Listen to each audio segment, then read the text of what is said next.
Hi friends, இன்னைக்கு நான் அவல் கிச்சடி பண்ண போகிறேன். அதுக்கு தேவையானது அவல் 1 கப்பு, 150 கிராம் கடலப்பருப்பு, கடுகு உளுந்து, ஒரு தக்காளி, ஒரு வெங்காயம், நெய், பெருஞ்சீரகம், இஞ்சி பூண்டு, எண்ணெய். இதுதான் இதுக்கு தேவையானது. இதை எடுத்து வச்சுக்கிடுவோம். இதை எடுத்து பக்கத்தில் வச்சுக்கிடுவோம். ஸ்டவ் பற்ற வைப்போம். ஸ்டவ் பற்ற வச்சு ஒரு பாத்திரம் எடுத்து வச்சு அதில் இந்த அவலை கொட்டி கொஞ்ச நேரம் வறுக்கணும். அவல் நல்லா வறுபடணும். லைட்டாக வாசனை வரும். இப்போ இதை ஒரு பாத்திரத்தில் எடுத்துட்டு அப்புறம் சட்டி சூடானவுடனே ஆயில் ஊற்றணும். கொஞ்சம் நெய் ஊற்றுங்க.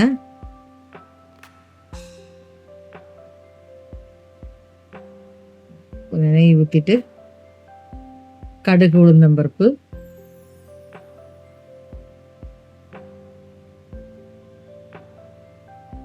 கடலப்பருப்பு, இஞ்சியும் பூண்டையும் பேஸ்ட் அரைச்சி வச்சிருக்கேன். அதையும் அதில் மிக்ஸ் பண்ணிக்கிறேன். நல்லா வதக்கி விடணும். கொஞ்சான கருவேப்பிலை போடணும். நல்லா ஃப்ரை பண்ணுங்க.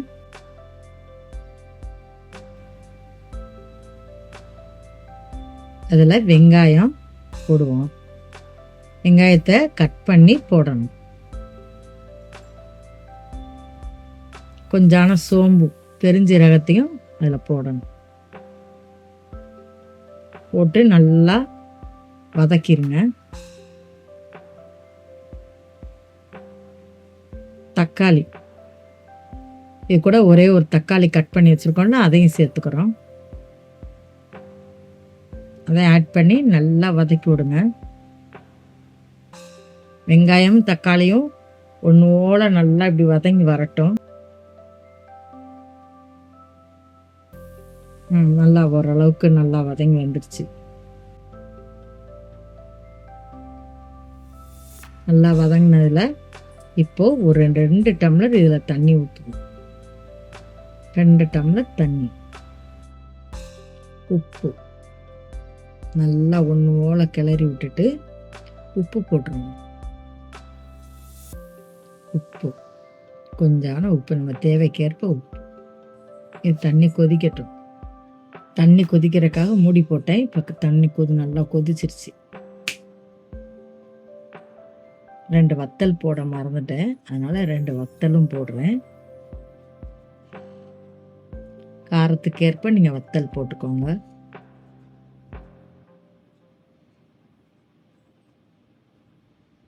இப்போ நான் அவலை பொடிச்சு கொண்டு வந்திருக்கேன்.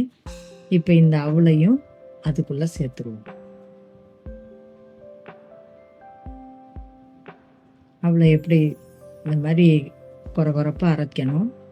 அரைச்சிட்டு இந்த கொதித்த தண்ணிக்குள்ளே இந்த அவலை கொஞ்சம் கொஞ்சமாக ஆட் பண்ணியிருக்கேன்.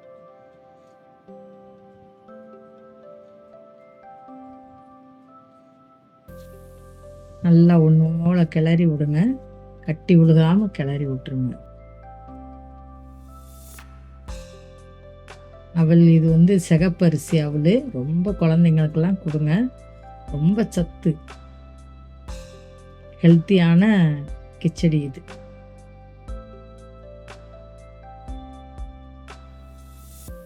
கொஞ்சம் நேரம் மூடி போட்டுறேன், வேகட்டும். பாருங்க எப்படி வெந்திருக்குன்னு பார்ப்போம். பாருங்க எப்படி கிச்சடி வெந்திருக்கு பாருங்க. நல்லா வாசனையாக இருக்கு. நல்லா ஒன்றோட கிளறி விடுங்க.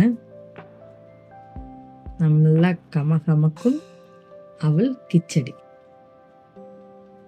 லைட்டாக கொத்தமல்லி மேலே கொஞ்சம் தூவிக்கோங்க. ஸ்டவ்வை அமுத்திடுங்க. பார்த்தீங்களா எப்படி வந்திருக்குன்னு பாருங்க. கலரே எவ்வளோ அழகாக இருக்கு.